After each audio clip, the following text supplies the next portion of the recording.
Abi hoş geldin. Hocam hoş bulduk. Nasılsın? İyiyim, sen nasılsın? İyiyim ben de. Havalar iyi olmasa da biz iyiyiz. Yalı Çapkını 45. bölümü konuşacağız. Abi bölümü beğendin mi? Abi gerçekten bu sezon bunu çok beğendim diye cevaplamak isterdim herhangi bir bölüm için. Ama bu bölüm daha önceki bölüm başlıklarımızdan biri olduğu gibi izlemesek de olurdu diyeceğim. Eski bölümlerin devamı gibiydi. Bir önceki bölümün ek bir bölümü gibiydi. Yama yapılmış bir bölüm sayılabilir. Ve normal şartlarda böyle bir bölüm düzenliyorsanız Suna ile Kaya arasında bir söz kesimi olur bölümde. Çünkü bölüm başında bunu vaat ediyorsunuz. Oralara daha gelemedi neredeyse. Sabahtan akşam üstüne kadar geçen bir bölüm izledik. 1 saat 40 dakika falan. Sonra gecede de bitti bölüm. Yani gün tamamlanmadı bile. Bu sezon zaten bunu sen de sıkça dile getirmiştin. Bu sıkıntılar devam ettiği sürece zaten çok dinamik bir senaryodan veya ilerleyen bir hikayeden söz edemeyeceğiz gibi duruyor. Bir de şöyle bir şey oldu Twitter'da. Öğretmen dizisinde de Afra Saraçoğlu ile Mert Ramazan Demir birlikte oynamıştı ya. Dizinin fanlarının bir kısmı o gün Yalı Çapkını'nı izlemek yerine o diziyi açıp onu TT'ye taşımışlardı ve Yalı Çapkını'nın hemen altında bulunuyordu. Bir ara geçtiler, sonra düştü falan. Yani aslında bu dizinin fanları da gerçekten diziyi bırakmak yerine bayağı bir sahipleniyorlar ve tavırlarını farklı şekilde koyuyorlar. Eşi benzeri görülmemiş bir şekilde bunu yapıyorlar. Demiştim ya bu bataklığa nasıl düştük. Gerçekten insanlar bırakamıyor da ben uzun zamandır bu kadar diziye bağlı bir kitle görmemiştim. Üzülüyorlardı bir noktada, onları da anlıyorum. Muadil dizilerde de çok bu tarz bir dizi de yok. Zaten çok böyle bir buraya giden bir dizinin de emsali olması güzel olmaz. Çünkü çok çirkin şeyler izliyoruz. Zaten konu başlıklarında konuşacağız yani. Hatta onlar da çirkin olduğunu biliyorlar ve Yalı Çapkını sayfasında sadece paylaşılabilecek olan şeyleri paylaşıyorlar, kesitleri bölümden. Ya eskiden aslında daha çok şey paylaşırlardı bölümle ilgili ama şimdi onları paylaşamıyorlar. Görüyoruz tabii ki. Bir de şunu da söyleyeyim. Yalı Çapkını kanalına girin ve bölüm içerisindeki kesit videoları bir bakın. Onların başlıklarına bakın. Zaten olayın ne kadar ilerlemediğini ve ne saçma olaylar yaşandığını bize gösteriyor. İstiyorsan bölüme geçelim. 44. bölümü şöyle bırakmıştık. İfakat'le Ferit Nüket'e bir oyun kurmuştu ve o oyun patlama noktasına gelmişti. Diğer tarafta da Seyran Ferit'in kulüpteki fotoğraflarını görmüştü. Nüket kolay bir manevra yaparak mağduru oynadı ve gücüne güç katarak yoluna devam etme noktasına geldi. İnanılmaz bir drama queen performans sergiledi bence Nüket bu bölüm. Bölümün ilerleyen kısımlarına dair de farklı olaylar da oluşturdu bu. Planı çok zekice miydi? Bana çok geçmedi böyle bir backup plan hocam. Sen ne düşünüyorsun? Hani Nüket patlarsak bak böyle bir kağıt vereceğim sana. Bunu gösterirsin Halisa'ya falan demesi. Ve gazetecinin onu satmamış olması falan çok enteresandı bu bölüme dair. Sence wow bir twist miydi? Senaryo kısmında artık hani wow bir twist gibi bir şey düşünmek bence şu an lüks. Çok lüks. Zaten geçen sezonda arada sırada oluyordu ama hani diyorduk ya zaten. İlk akla gelen şeyleri yazıyorlar. Mesela sen demiştin ya geçen hafta. İşte Pelin'in akrabası olan kız yavaş yavaş Ferit'ten hoşlanacaktır falan demiştin. O yüzden de Seyran'la birkaç bölümde arkadaşlık kuracaktır Pelin'in oyunu için falan demiştin falan. Onlar bile hiç yani aklına bile gelmemiştir yazarların, ben sana söyleyeyim. Evet, gördüğümüz gibi de gelmemiş zaten. Ya bölümün bu arada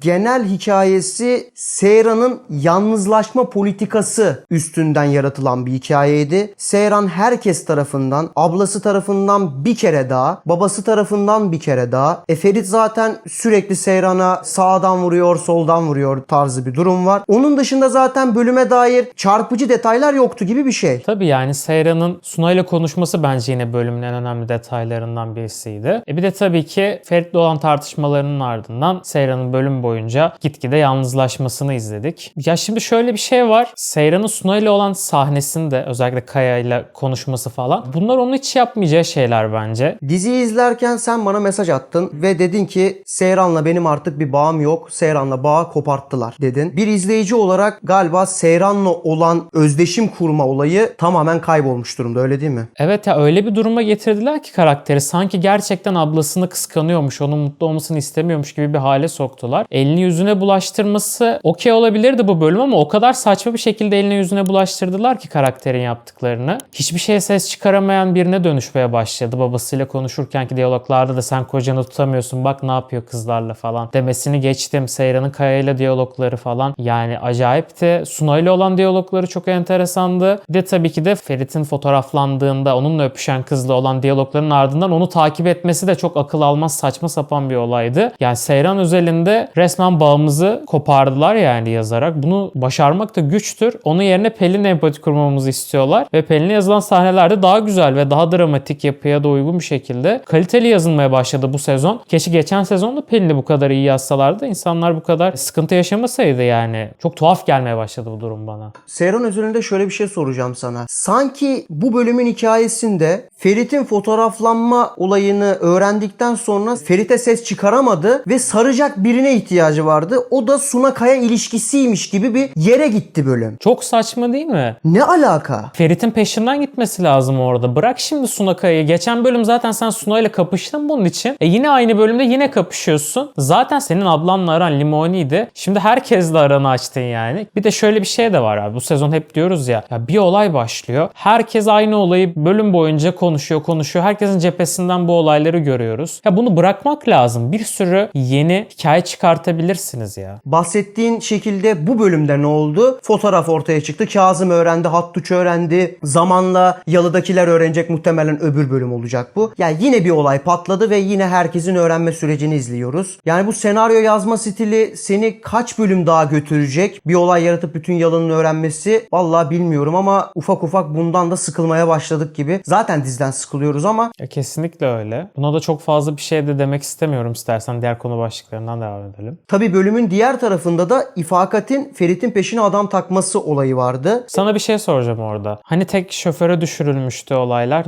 Niye yeni bir şoför eklendi ve Ferit'i takip eden birisi çıktı? Hani sadece Abidin abi bakacaktı. Nükhet öyle demişti. Abi unuttuk diye düşündüler herhalde. Şefika'nın kızını bile ben unutmuştum. Bu bölüm gelince Abidin'le bir bakışmaları falan oldu hatta. Demek ki onların arasında da bir şey olacak falan ve İfakat da şaşırdı yani, bunu falan duymamıştı ya. Kim bu falan diye bir baktı. Yani hayırlı olsun bu arada yeni şip. Abidin'le Şefika'nın kızı. Abidin tabii yalnız kalacaktı. Hemen bir Şefika'nın kızı hamlesiyle o tarafta dolduruldu. Yani karakterin hikayesi devam etsin diye yapılmış başka bir hamle gibi geldi bana. Onun dışında bahsetmem gereken olay tabii ki İfakat'in hem Seyran kanadıyla kavgası, hem Ferit'le olan diyalogları ve olayları ve tabii ki arka planda Pelin'i takip etme süreci var alışveriş merkezinde. Bu arada alışveriş merkezi demişken de alışveriş merkezinin bir bölümünü kiraladık. Neden bütün oyuncuları da alışveriş merkezine getirmiyoruz da? Var. Yani o prodüksiyonun biraz da işgüzarlığı bence. Herkes aynı AVM'ye gidiyor. Birbirleriyle karşılaşıyorlar. Ne hikmetse ya. Şunu söylemek lazım. İfakat da şaşırdı bu bölüm Ferit'le Pelin'i kol kola görünce. Ve şok oldu. Sunay'a da göstermemeye de çalıştı orada. Ya Ferit'le bu durumu konuşacak gibi duruyorlar. Bu arada şöyle bir sorun var sana. Seyfer sahneleri de çok azaldı. Seyran'la Ferit neredeydi ki bu bölüm? Zaten bir odada tartıştılar. Başka yan yana geldiler mi? Ben hatırlamıyorum. Denk de gelmediler hatta. Geçen bölümde çok denk gelmediler. Romantik bir sahne zaten çok fazla izleyemiyoruz ki bu sezon olan sahneler de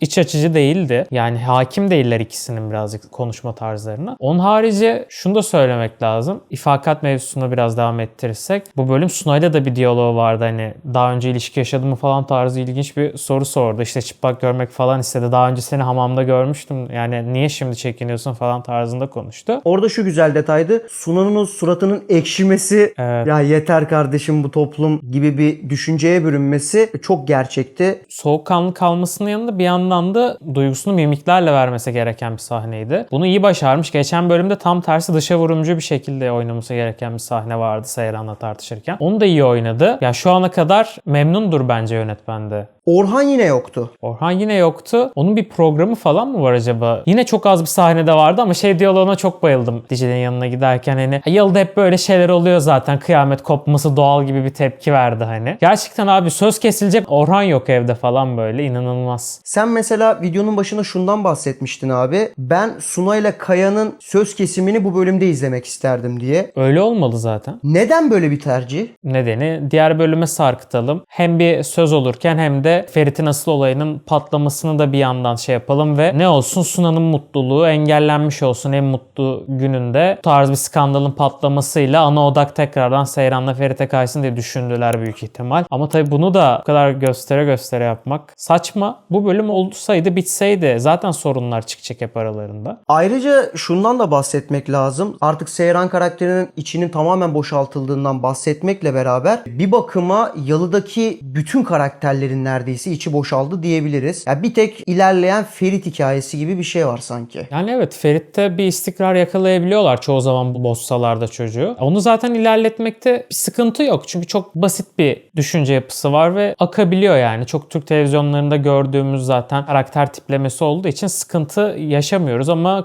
karakterler üzerinde büyük sıkıntılar var geçmiş sezondan beri. Bu bölüm şey diyaloğu da dikkatimi çekti. Onu biraz not aldım. İfakat şey diyordu Seyran'a, işte sen bir psikiyatra falan mı görünsen acaba falan. Sanırım artık yavaştan da onun sinyali verildi sanki. Bakalım sezon ortasına doğru birilerinin gittiğini göreceğiz tedaviye. Çünkü şöyle söyleyelim, acayip bir travmatik olay yaşayacaklar bence 5-6 bölüm sonra. Ya Seyran şu an gitse olur mesela terapiye. Kız artık ne yapsın? Tepkisizleşti yani. Acayip. Ya muhtemelen Pelin olayının patlak vermesi o sürece götürecek Seyran'ı gibi geldi bana. Çünkü Pelin'in hamileliği muhtemelen inanılmaz bir yangın çıkaracak ortada. Pelin'in hamileliği demişken istiyorsan dayı karakterine ve bölüm sonuna doğru yavaş yavaş geçelim. Dayı karakteri özellikle Nüket'le arası. Aralarında eski bir flört falan var herhalde. Onun yanına gelince bir an yumuşadı böyle o sert adam, o yanık denilen adam. Yani Nüket de az flörtöz değil hemen yani. Bakışlar, işte diyaloglar. Aman efendim lütfen ağzımızı toplayalım falan tarzı diyaloglarla ortama yatıştırmaya çalıştı.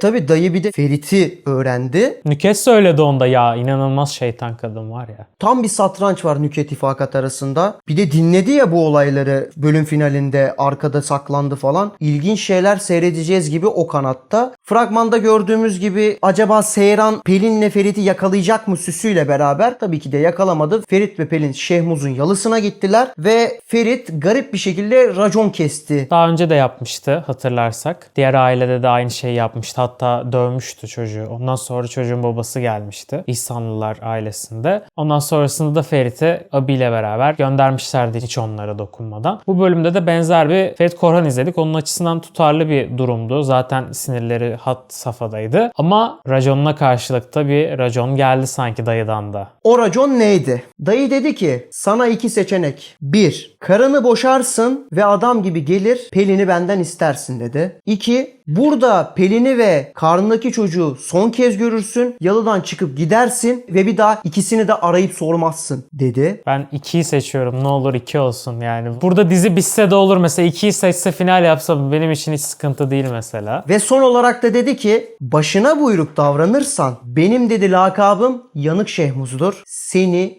diri diri yakarım dedi. Şimdi diri diri yakabilirim mi ondan çok emin değiliz. Çünkü böyle büyük konuşanlar genelde 4-5 bölüm oynayıp diziden çıkıyorlar. Korhanlarla aşık atabilmek kolay değil. Diri diri o mu yanacak yoksa? Bu hikayede yanan bence Şehmus olur. Kaç bölüm devam edecek bu olaylar çok fazla bilmiyoruz. Ama Ferit'in orada sonunda bir psikopat bir gülüşü vardı. Hani ne yapabilirsin ki tarzında büyük ihtimal. Büyük ihtimal herhalde şey izlemeyiz diye düşünüyorum artık. Pelin'i yalıya falan tekrar sokmasını falan izlemeyiz herhalde diye düşünüyorum. Çünkü kimseye anlatamadığı bir durum var. Belki de şey diyecekti, sana ayrı bir yer ayarlayalım sadece ben geleyim gibi, eski sezonda olduğu gibi. Ama onu da yapamaz bence, dayı çok güçlü bir karakter o konuda. Bu 7-8 bölüm daha gider. Belki daha fazla bile gidebilir eğer yapacaklarsa. Ama ben dayının Halis Korhan'la kapışmasını izlemek isterim yani açıkçası. Seyran'ın Pırıl'ın kurduğu oyunu fark etmesi ve onu takip etmesi ve daha sonrasında Yalın'ın önüne gelmesi, orada neler olabilir? Orada neler olabilir kısmına gelmeden önce şunu söylemek lazım. Seyran'ın buraya gidişe çok mantıksız bir şekilde bağlanmış. Hani onları yakalamaya çalışsın diye sanki yazılmış bir sahne gibiydi. Çünkü o konuşmadan sonra işte Pelin mi yaptırıyor acaba bunları falan deyip ya da kim bu işin arkasında var deyip de öyle gitmezsin. Bilmiyorum yani. Zaten tutarsız bir sahneyi başrolüne böyle yazmak kötü olmuş bence. Yakalayabilecek mi? Ondan çok emin değilim. Bence bu olay daha gelecek bölümün sonuna doğru patlar diye düşünüyorum. İlk başta çıkmaz ya da şüphelenebilir Seyran bir şeylerden. Ferit'in arabası neredeydi bu arada o sahnede? İçeride mi abi? O yüzden mi göremedi mesela? Bilmiyoruz. Öğreneceğiz bakalım yani. Onları da düşünürler herhalde. Tabii Sultan meselesi var daha.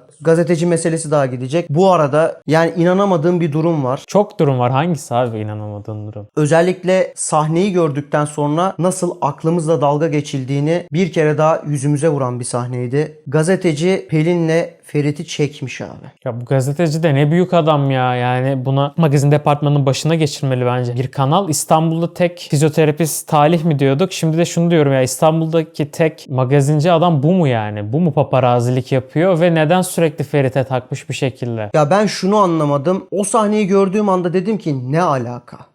Ya baba biz ne yaşıyoruz dedim. Hani bir adamı soktuk diziye, bari devam etsin şeklinde ilerletmişler gibi sanki. Gerek var mıydı? Hiç gerek de yok yani. Ne fotoğraflar üzerinden ilerleyen bölümler mi izleyeceğiz skandallar üstüne? Yani ne yapıyorsunuz abi? Hiç gerek yok ki bu adamı o hikayeye dahil etmeye. Orada Pelin, Seyran, Ferit arasında güzel bir çatışma kuracaksın zaten sen. Hiçbir şey anlamadım ben. Yani söylenecek başka bir söz yok bence bu diziyle alakalı. Zaten ABC1'de de kaybetmiş. Sadece Cuma günleri totalde birinci sırada. Bu dizi daha çok kan kaybeder. Bakalım önümüzdeki bölümlerde neler olacak. Ben de sana bir ekleme yapmak istiyorum. Bu dizi kan da kaybeder ama ayrıca fan da kaybeder. Ve daha da ilerlerse bizleri de kaybeder. Teşekkürler abi. Ben teşekkür ederim. Görüşmek üzere. Videomuzu beğenip kanala abone olmayı da unutmayalım. 3000 abone barajını da birlikte aşalım. Görüşmek üzere.